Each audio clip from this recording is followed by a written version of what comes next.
trois points, la posture, la respiration, l'attitude de l'esprit.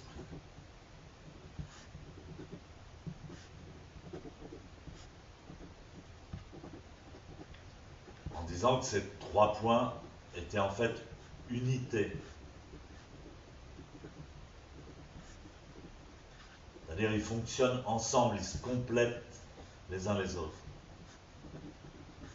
Ils s'interpénètrent les uns les autres.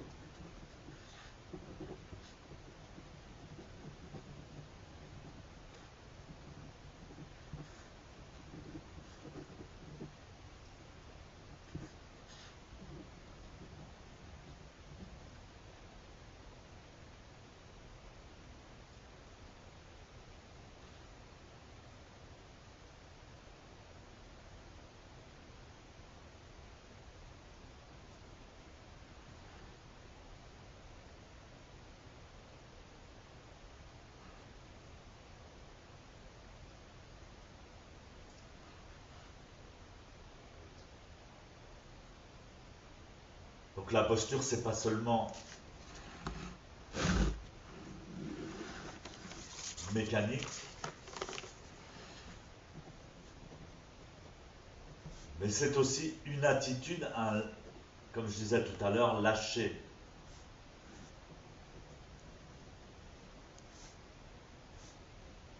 C'est primordial. Et donc ce même lâcher de la posture est une attitude.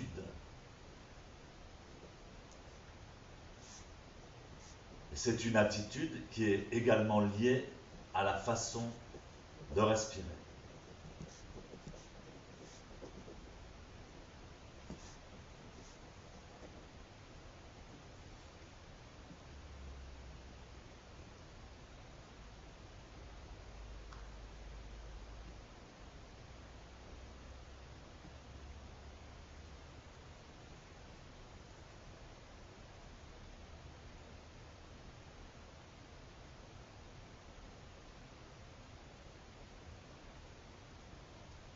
Alors si vous pouvez faire l'expérience de la position du lotus complet,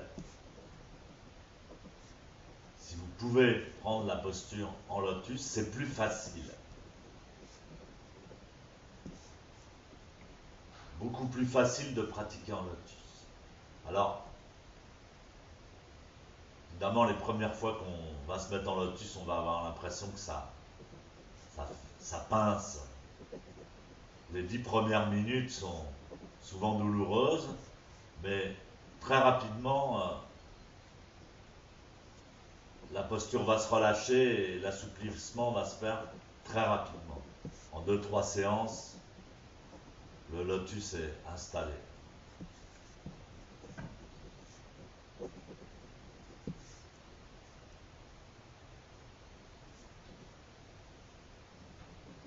Alors ça fonctionne également bien sûr en demi-lotus, mais à moitié, puisqu'il n'y a qu'une seule jambe.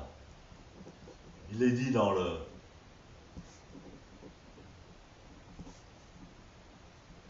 Sandokai ou dans l'Okyo-Zenmai, d'ailleurs je ne me souviens plus, il est dit, en parlant de la posture du lotus, questions et réponses mélangées. Quand on fait le lotus complet, il y a questions et réponses mélangées.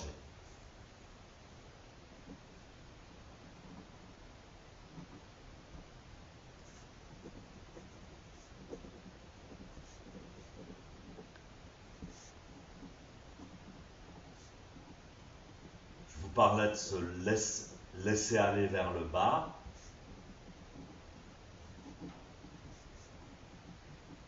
Quand on prend la posture du lotus, le pied droit va appuyer sur la jambe gauche, sur la cuisse gauche, et le pied gauche va appuyer sur la cuisse droite. Et donc, quand on dit tout le temps pousser la terre avec les genoux, donc plus vous allez lâcher,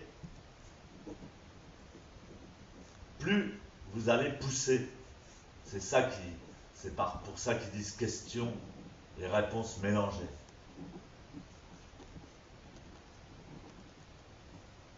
La réponse, c'est lâcher. Et la question, c'est pousser.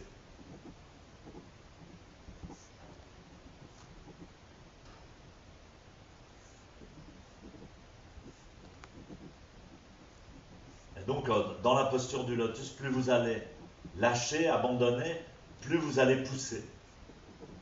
Sans effort, bien entendu. Donc, c'est beaucoup plus facile et beaucoup plus confortable, finalement.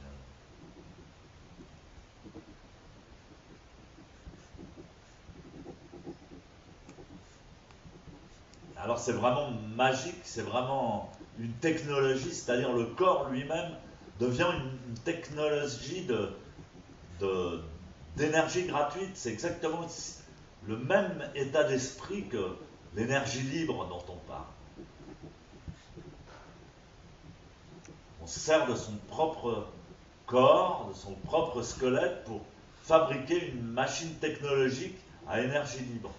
Puisque plus on lâche, plus on abandonne, plus on a d'énergie.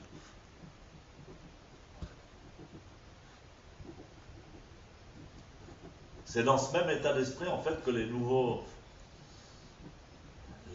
génies inventent des machines qui créent de l'énergie infiniment, sans effort. C'est le même état d'esprit.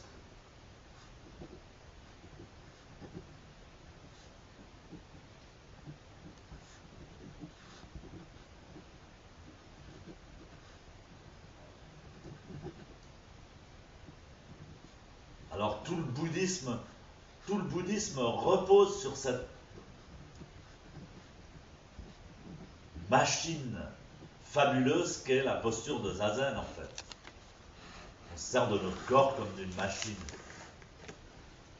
Le seul apport technologique extérieur, c'est le zafu.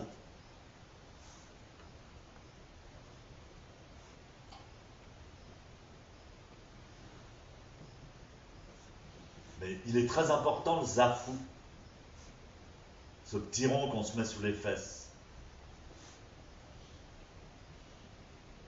Ça veut dire que ce n'est pas un circuit fermé. Le zazen n'est pas un circuit fermé. Il fonctionne en collaboration, grâce au zafu,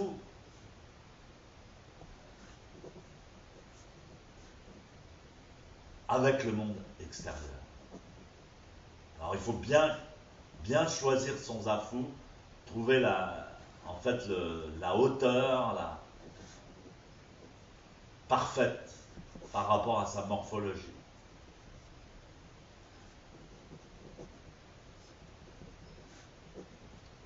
Les gens très grands ont besoin d'un zafu un peu plus haut, mais plus vous allez être habitué à la posture, moins vous aurez besoin d'un zafu très haut.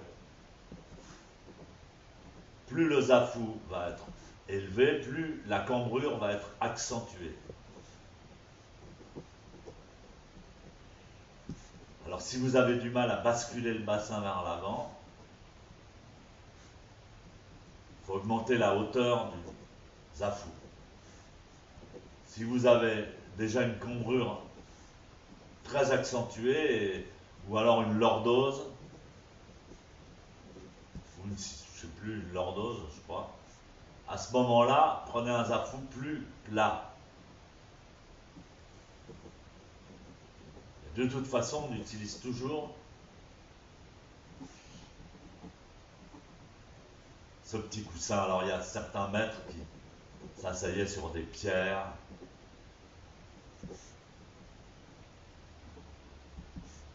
Maître Sekito, qui était un disciple du 6e patriarche, faisait zazen sur une pierre. Il avait trouvé sa pierre parfaite, sans doute avec un petit peu une forme de fesse, pour bien placer ses fesses, ses ischions. Il avait dû se trouver la pierre idéale. Alors comme il utilisait toujours sa pierre, parce que pendant longtemps il est resté tout seul dans une cabane, une petite hutte, à faire zazen tout seul. sur sa pierre.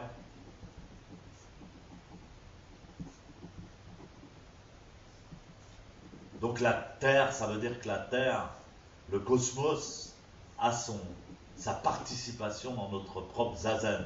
C'est pas un circuit fermé, totalement. Bon.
Alors,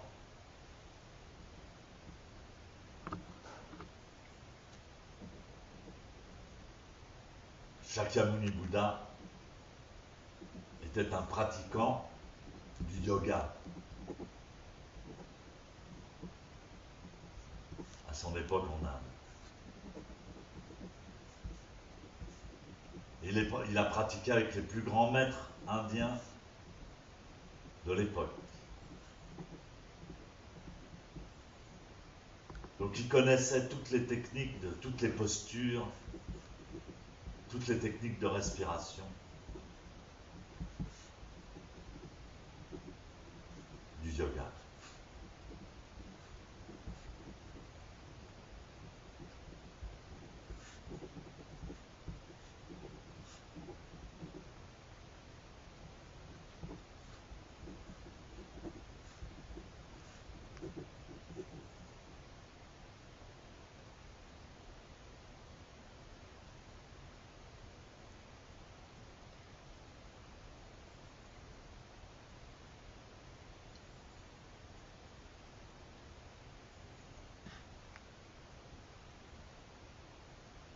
Et dans le yoga, il avait appris la pratique de la Kundalini.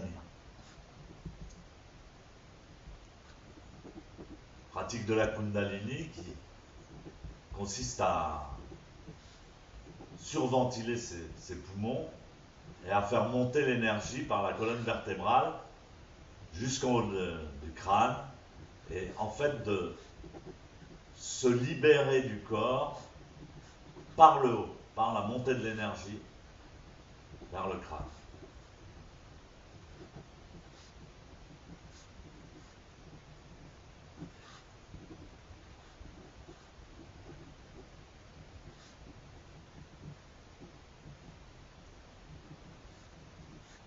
Et donc dans la posture de Zazen, c'est différent, mais c'est la même chose, mais c'est différent. On décrit ça comme enlever, faire briser le fond du seau.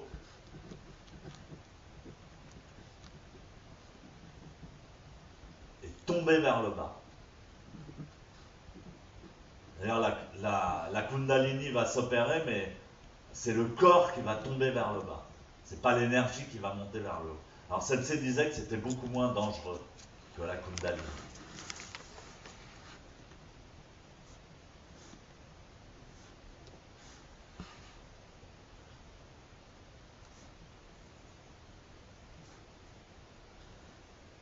beaucoup plus naturel.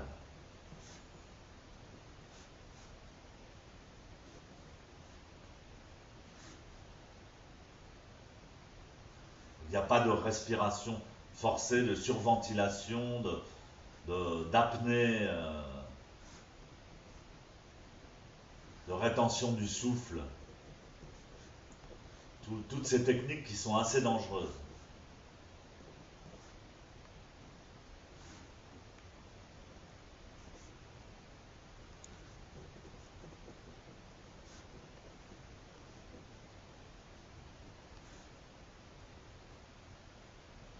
Alors bon, je dis se libérer par le bas, mais c'est des impressions, c'est une interprétation de ce qui se passe. Et en fait, ça revient à la même chose, c'est-à-dire se dépouiller, dans le zen, on dit ça, se dépouiller du corps et de l'esprit.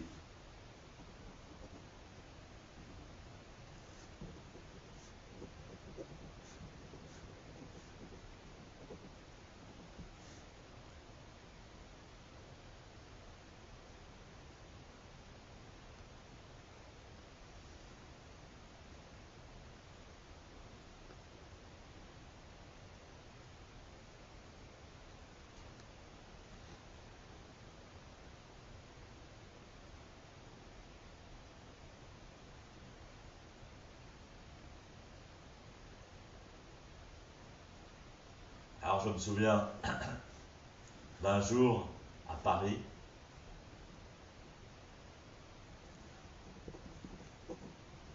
dans le premier dojo de mon maître, à la fin d'un zazen, maître Deshimaru nous avait dit,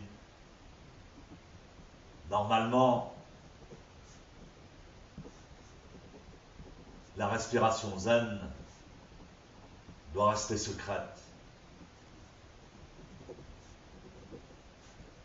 Les maîtres ne l'enseignent pas aux disciples avant le shio, avant la transmission. Mais comme on est pressé,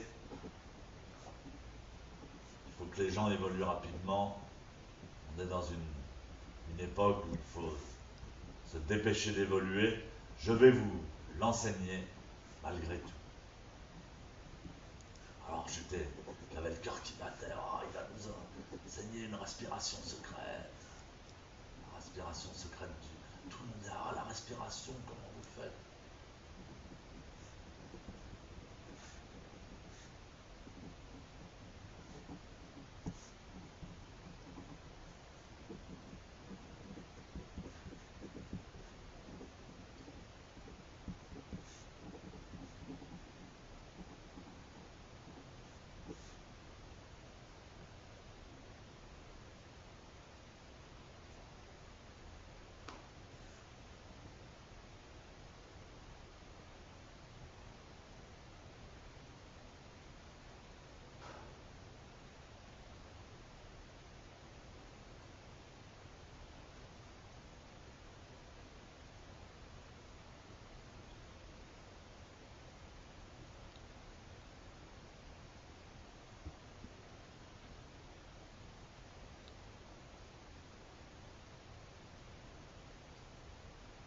Le fait est que secret n'a pas la même signification qu'on pourrait croire. On pense que les maîtres gardaient le secret pour eux, pour garder une suprématie sur leurs disciples. Mais en fait, on l'appelle respiration secrète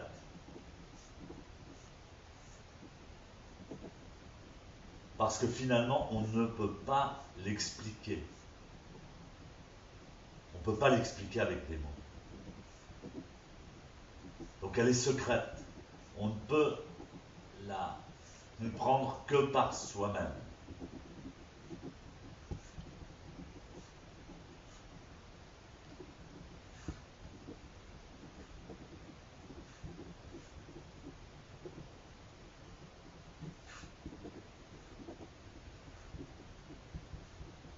Mais le maître peut nous donner de sérieuses indications.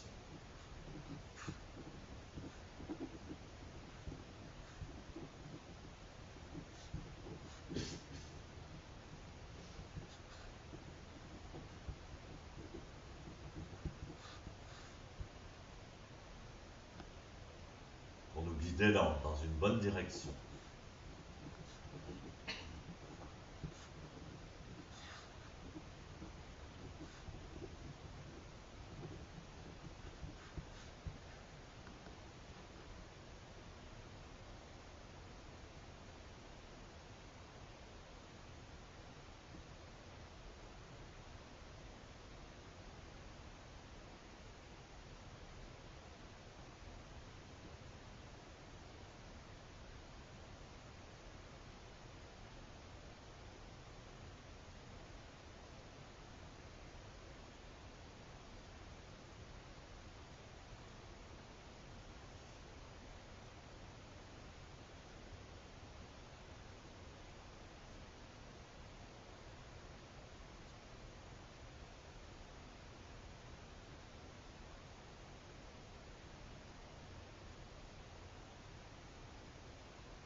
Daijo.